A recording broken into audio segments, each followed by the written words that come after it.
Yes, folks, hello, welcome once again to MoDXtra Games and Collectibles. I'm Chris, this is my channel. It's an absolute pleasure to have you with me here today.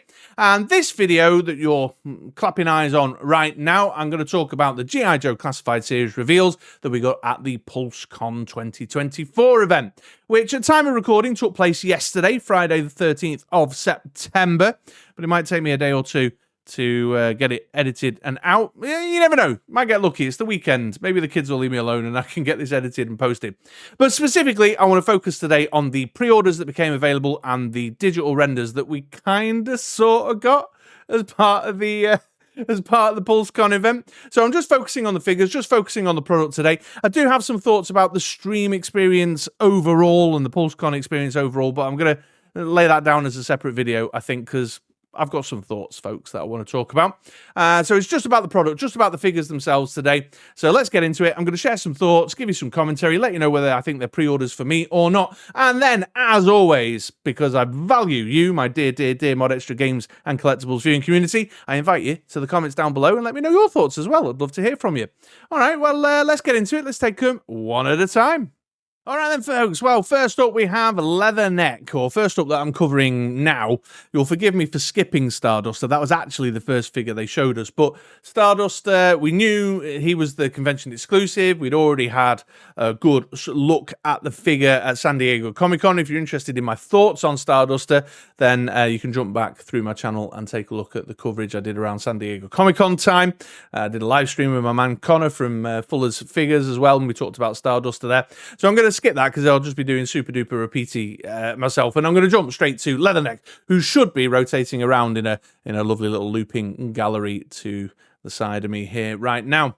And yes, I've pre-ordered Leatherneck. I must admit, he does feel a little pedestrian to me. Which is unfair. It's an unfair criticism of the figure, but in my older age, I've become much more enamoured with the wacky, balmy, more idiosyncratic stuff in G.I. Joe. And Leatherneck here is just a good solid lump. You know, he's drill sergeant, good solid lump of military dude. Camo colours, big vest with spare magazines and gear and shit. You know, he just feels a little pedestrian, but it's a good, solid-looking figure. You know, as Lenny was rotating him around on the table during the stream, I was like, yeah, that's looking decent. His rifle looks good. He's got a great weapon selection. Good kind of, drill sergeant-style backpack on him. It's just a solid figure. And, of course, the stash. Got to love a good bit of stash work. Great-looking face sculpt on him there.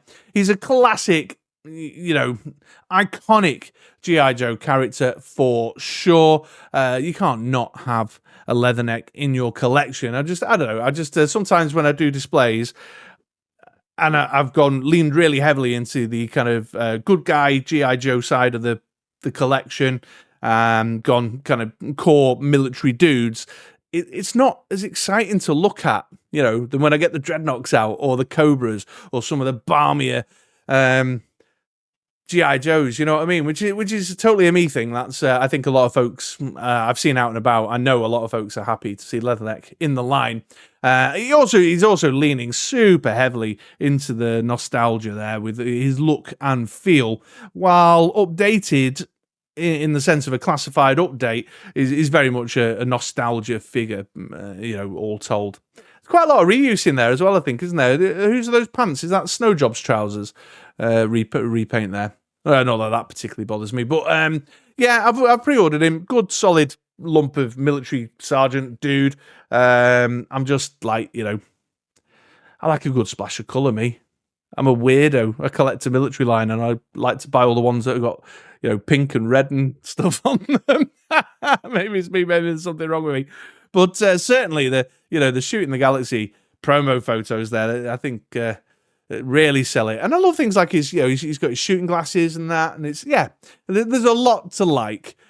Good selection of accessories, good solid figure, good solid lump of G.I. Joe. I can't say anything more or less than that, really, I suppose. I think I'll enjoy him when he finally arrives, and he might be one of those ones that are a bit of a surprise when I get him in hand, you know.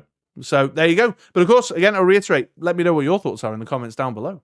Next up, folks, was Dial Tone. Again, got a little random rotating gallery set of pictures there. The Shooting the Galaxy stuff, again, I'm going to say it loads. It really sells me on the figures. Really sells me on the figures. The guy works magic with that camera and his diorama setups. But Dial Tone here, we first saw the render reveal back in Yojo June. I did a video just after the Yojo June stream saying that I'm quite excited to see this guy. I like that he's got that kind of uniformality, fits into the kind of core military center of G.I. Joe. You know, he's khaki, he's green, he's wearing a beret, you know, he's got all the kind of classic military look stuff, but he's got that extra little bit of flavor, that extra element, you know. I like the techie dudes. I like Mainframe, I like Dial Tone, you know, I like the ones that bring a bit of depth and open a wider world of possibility when it comes to posing them up on the shelf or putting them in dioramas or taking photos. And Dial Tone gives you loads of flavor there, which I'm really, really into. Although, if pushed, I'd probably say that Mainframe, I'm more of a Mainframe guy than I am a Dial Tone guy. But Dial Tone's here, Mainframe's not. So let's talk about Dial Tone. First things first, the backpack. Love, love, love G.I. Joe Classified Series backpacks. I think they're incredibly well sculpted. And I'm always a bit disappointed when they're just one big lump of single colour plastic. Not the case with Dial Tone. We've got not only a backpack with some paint applications that add a splash of colour and are part of his visual identity, as well as a, you know, communications tech guy. But also because it's got kind of interactive articulated elements, and the way you can use the backpack to, like I say, open up that wider world of possibility when it comes to how you pose him, how you photograph him, how you get him into diorama displays. That really excites me. So there was Lenny was talking about the fold down, the swivel down little mic headset thing. It's got swivel camera on the side. You've got the fold down keyboard thing. Not keyboard, sorry, he called it mixer board with buttons and dials and extra splashes of colour and stuff on it. So loving that. I'm loving that it's not just a backpack you throw on his back, or it's a space to store gear on the figure, which is often the case, but it's painted up, it's got colour, it's got some kind of depth to it, gives you a bit of dynamic options with the figure. So the backpack is a big part of winning me over. What else? I mean, his gun, he's got a cool submachine gun, comes with a knife, he's got some other tech gear, like his little tablet-y thing, phony thing, and the, what they called, electronic ears, the little listening gun thing, as well, which also, again, just kind of gives you more options and more ways to think about the figure and interact with the figure and use the figure, which I really, really love. Great sculpt, loving the face, loving the stash, all that. So I'm always happy when there's a bit of stash work going on. Facial hair, man, it's the future. You know what I'm saying? I can't remember on stream whether it was mentioned. I don't think we see it in any of the pictures. The little, he's got like a little communication device on a thigh holster there. Is that removable? Is that a separate piece of gear? I'm not sure. But in any case, what else? The beret, you can take the beret on and off. Tons of options. Looks great. Fantastic package. Dial Tone is most definitely going to be a pre-order. Well, it is a pre-order for me. I made the pre-order already. All in for this guy. I think it looks tremendous. Right, folks. Well, the next pre-order they opened up at Pulsecon yesterday was Zandar. And very excited to see this one. This was a figure I was hugely anticipating and waiting for after we saw the digital renders at, I want to say, San Diego Comic-Con. I think the digital renders were at. Again, got the little gallery of images floating around. Again, Shooting the Galaxy just really sell this figure. Really sell this figure. But also Lenny's work, talking it through and rotating him during the stream, definitely caught my eye as well. I just love the Dreadnoughts, you know, they tick that box, like I was mentioning earlier, where I like the balmier stuff, the wackier looking stuff. And these guys are, you know, they're cartoonish, they're daft, but they're also dark and very, very aggressive, like bladed weapons and shit. And Zandar is exactly the same. Exactly the same. Just bladed weapons all over the place. The gold trimmings with all the, what did Lenny say? The demonic skulls all over the place. Just loads of flavour and great splash of colour. He's got the flash of red hair and the little kind of pink neck scarf piece that's a torn off section of his sister's coat as well, just to give it a little bit of synergy, you know what I mean, a little complementary element for when you've got them out displayed out together, but he's still also got his own character and his own personality that he's communicating there. I'm a big fan of the fact that this is leaning very heavily into the kind of modern reinterpretation space. So I like the vest that they're giving him. I know some folks are a bit like, not for me. But Lenny did say on the stream, you know, you can just get that bad boy heated up off and over his head, and you'll find that they've decoed him out for the completely bare-chested retro style that you can go for as well. So they've kind of acknowledged both camps there of the classified kind of fandom. Loads of gear included in the package there. A really interesting weapon as well with his harpoon gun, just something a little bit different, which again, all the Dreadnoughts give you. You know, they've all got all these crazy, like, and really aggressive, really damaging weaponry that they go for. But I think his harpoon rifle looks really, really interesting. His colours are a little bit muted. I might have liked a little bit more in the blue. Perhaps the vest could have done with something a little bit more exciting, because it sort of blends a bit with the denim jeans that he's wearing there. But the flash of colour that the gold trimmings give, and of course the red tattoo paintwork, which you could, even with the vest on, you can sort of see it on his shoulders, and of course up his neck and on his face. Tony showed us on the stream actually that you can see it going down his neck. Means that he's still got a little bit of colour about him, and he's going to fit great in. I've got in fact, my Dreadnoughts are all out at the far end there. I did a little Dreadnought display just after Norgahide arrived. Oh no, after Torch arrived, in fact. But well, I got 2 new Dreadnoughts, Norgahide and Torch, and so made a little Dreadnought display. And he may even just stay out there till February when Zandar ships, or at least that's the date he ships for the UK, unless one of my importers sorts me out. So yeah, lot to like, lot to love. I'm really into the gold details. I think it just kind of keeps him in line with the rest of the Dreadnoughts, but gives him his own little bit of personality there. Really awesome. And a couple of pictures as well, like the one where he's holding the dagger to his neck, and the one where he's got the pistol out like that. Just really loads of attitude, tons of attitude. You know, which I'm quoting Lenny there. He said attitude. Just really, really. I was going to pre-order Zandar anyway, but if I wasn't, these promo shots would have absolutely sold me on him. Absolutely sold me on him. Really pleased to have him in the line. And yeah, just keep the Dreadnoughts coming, Hasbro. Keep them coming. Time for a monkey wrench now. I need a good Welshman in the line now. You know what I mean? The 5th and final pre-order they made available as part of this mainline wave. Well, I say mainline wave. 4 of them were the mainline wave, and then of course the Stardust exclusive was the Saw Viper. And you know what? Again, I said this when I saw the digital render, whenever that was. That might have been a Yojo Junior, that one. I'm excited about this figure. I like the look of this figure. I mean, I wasn't particularly precious about the Saw Viper in the first instance, and I know there's folks out there in the community who've got their gripes and aren't so keen, but I don't mind the bulk so much. I used to complain about it in some of my earlier reviews, but I've kind of come around to not minding it so much, and finding that the aesthetic qualities are sometimes a little bit more important than the kind of bulkiness. But Lenny did say on the stream, you know, that you were able to remove some elements of the armor. I think he said on the arms and the neck armor piece, his helmet comes on and off, and he looks really like a right mean bastard when you take the helmet off, and he's got this kind of balaclava there with the eyes and the mouth showing, which is really in line. They even made a little quip about not putting him on the shelf with Doc.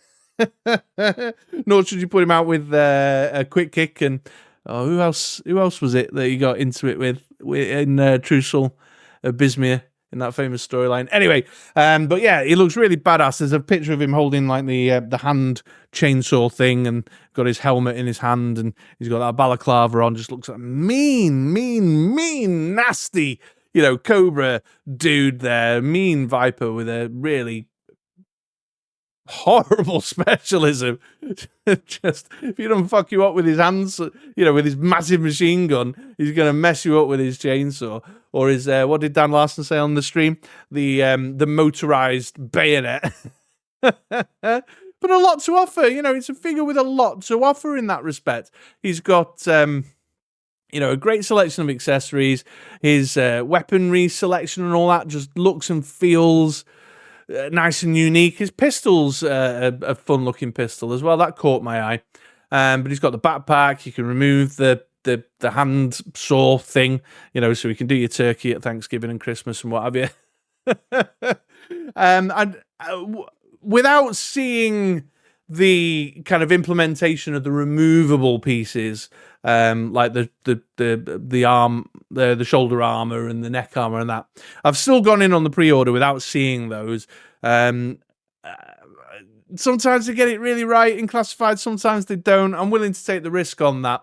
The color scheme, I know some folks are like a bit off with the color scheme as well. It doesn't bother me as well. As I've said many times on this video, I love it when the colors are a bit kind of out there and just eye-catching in a weird and wonderful way. So, and the Saw Viper works on that front for me. The plum, or whatever it was that Lenny was saying, the paint job's plum. So yeah, that's a full wave of 4 I've gone in on. Although, incidentally, I know I said I was skipping Starduster today, but I will throw in that I've gone on all 4 of the mainline wave. I haven't pre-ordered the Starduster. Again, if you really want to know my thoughts, then I'll ask you to revisit those from some of the previous videos. In fact, I'll put a link to the one in question. But yeah, I think he looks like a proper mean-ass dude. And I love it when my nasty ass cobras have got like really aggressive, horrible, blood-curdling weapons, you know what I mean? And look like they're just bad people, because they are supposed to be really bad people. Like, they proper gritted this guy up. And that balaclava head, I'm kind of interested to see what I can do with a bit of head swapping with that balaclava head as well. I think there might be some opportunity in that space there. But yeah, there's some interesting poses, can take definitely some interesting pickies. Looking forward to getting the Saw Viper in hand for sure. And that was it for pre-orders, just the 4 mainline releases and the convention exclusive. That's a bit less than was anticipated. I got a number of my predictions incorrect in my predictions video. There was kind of drawing inspiration from retail codes and listings that had appeared on Amazon and such like, but it seems like a lot less. In fact, Fluffle, you called it out. You said in the comments, we're not going to see all that much stuff, man. It's not happening. They've only got like 20 minutes. And you were right. You were absolutely right. But I'll circle back round to that one in a minute. However, we did get a couple of digital renders under the Pulsecon umbrella. It was kind of funny, really. There was a little detour into Wrath of Cobra and a bit of a promo for Skybound Comics competition at this moment in time. And then Lenny sort of leaned over to BMAC and said, we've got the digital renders. And they were like, oh, we'll have to put them out online. We haven't got time. And, you know, which was a bit of a disappointment because, well, anyway, I'll leave that for the other video. But they did put those digital renders out, or at least the 2 digital renders went out shortly after on the Hasbro Pulse Instagram channel. And here's the first one. It's Heavy Duty, folks. Look, here he is. We knew he was on the way. He was on the name-onlys list, but the digital render is now there for us to pore over and appreciate and enjoy. And, you know, speaking of the wackier, more idiosyncratic G.I. Joes that I'm all about, this guy ticks a lot of boxes. Look at that artillery. I was lurking around a Joe Bro conversation in the Discord I belong to, which I'll pop a link to in the comments down below, so that if you want to come along and chat with us in the G.I. Joe Discord that I belong to, the front line, then you can do. But there was a bit of chat going on about how on earth are they going to do this in classified, that big old machine gun rocket launching contraption there, but it looks fun. I mean, we'll have to wait and see until he's in hand and we get a better sense of the implementation, but it's got it all there. It's got the rocket launchers, got the shoulder mounted miniguns and all that. It looks great. But he's got some blast effects which look like they're reused from Metalhead. Big bullet belt feed thing, so that looks really balmy and out there and just absolute madness, and I love it. I absolutely love it.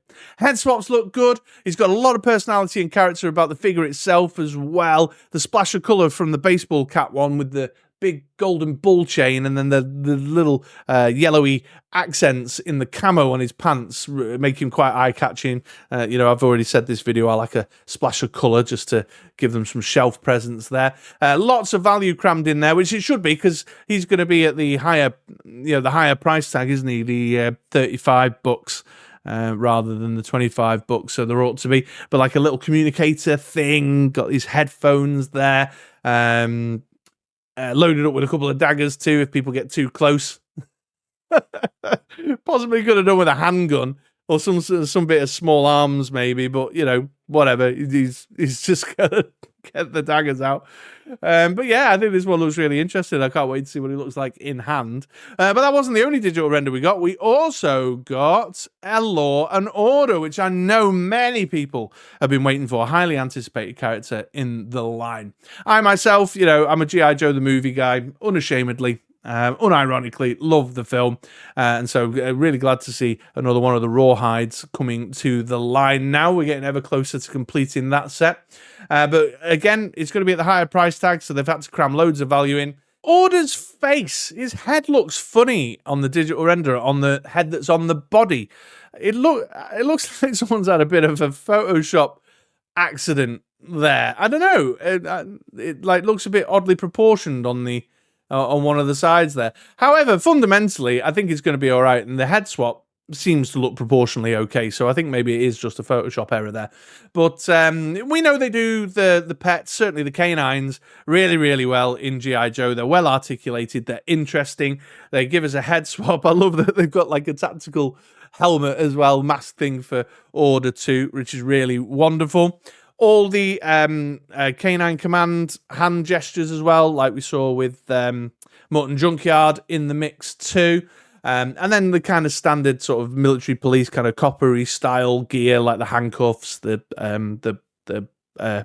truncheon baton thing, and sort of small arms that you would perhaps make more use of in a closer quarters city kind of situation. The pistol, the little Uzi submachine gun, little splash of paint app on the submachine gun as well to separate it from some of the others. Yeah, great set. Really great to see another Rawhide in the line, and another one I can't wait to see. Looking forward to another, you know, to the in-hand 3-dimensional plastic demo on a future stream, which could well be pretty soon or before the outset of the year, because the convention season ain't over, folks. There's still a distance yet to go this year. So even though some of my predictions in my last video were wrong, which we'll have a very quick peek at in a moment, they made a big fuss during the Pulsecon stream about the fact that they're going to be at New York Comic Con.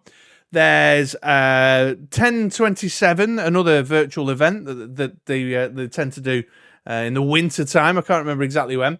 And last year, and I'm pretty sure the year before, there was a G.I. Joe fan stream that kind of snuck out in December that threw a few last minute bits our way. And that's not including events that I'm not sure they're at or not, like the MCM London, the big London Comic Con. So convention season's not over yet. So when I made my predictions list and put that out earlier in the week, I only got four right, because I said, well, the main line that we're aware of, you know, Chris over at Full Force Podcast had deciphered the retail codes and blah, blah, blah, blah, blah, of Saw Viper, Leatherneck, Dialtone, and Zandar that we've seen digital renders for. They were buttoned on, they happen, but I also predicted that we might see the Nemesis Immortal, we might see the Claw, we might see the Frag Viper, Blowtorch, because we'd seen some like leaked little bits. I've not put them on the list there, but like Darklon, again, I think Flaffle, valued member of the viewing community there, mentioned about the machine gun. Didn't see what the random 60th anniversary thing is. Didn't see the retro wave that's been name revealed. Rock and Roll Mindbender and the Cobra Viper. So we got a lot less than I anticipated. And again, I'll reiterate, keep an eye out. Subscribe to the channel if you've not already done so. I'll be doing a kind of a wider kind of thoughts piece around Pulsecon in another video. But the convention season is not done. There's still plenty of opportunity for these to turn up at New York Comic Con, at 10/27, during a fan stream, or maybe at an event that we're not aware of them being at, like, or not aware of them being at as of yet, like the MCM London Comic Con, because I know they did some stuff at London Comic Con last year. So it's not over. It's not over. My predictions were way off the mark, but there's still time yet this year, you know. And there we go then, folks. So that concludes my little kind of after show review, reveals and pre-order review for the G.I. Joe classified segment of the Pulsecon 2024 live event. Please do head to the comments down below, share your thoughts. Have you pre-ordered all of them? Have you pre-ordered some of them? Let me know the whys and wherefores of that as well. What did you like? What didn't you like? Always very interested to hear from folks and hear what the kind of community sentiment is around some of these figures and such like. How do you feel about the renders? Looking forward to Heavy Duty? Looking forward to Law and Order? Do you think Order's face looks funny in the digital render? All that good stuff. Just drop into the comments down below. Please make sure you subscribe to the channel. If you found this fun, interesting, enlightening, then hit the thumbs up. If you didn't, then hit the dislike, but make sure you hit it twice to make sure it's happened. But that's it. Yeah, pleasure to have you with me here. I hope you have a great day. Hope you have a great next week. And I'll see you around these parts again sometime soon for another video. All right, folks, take it easy.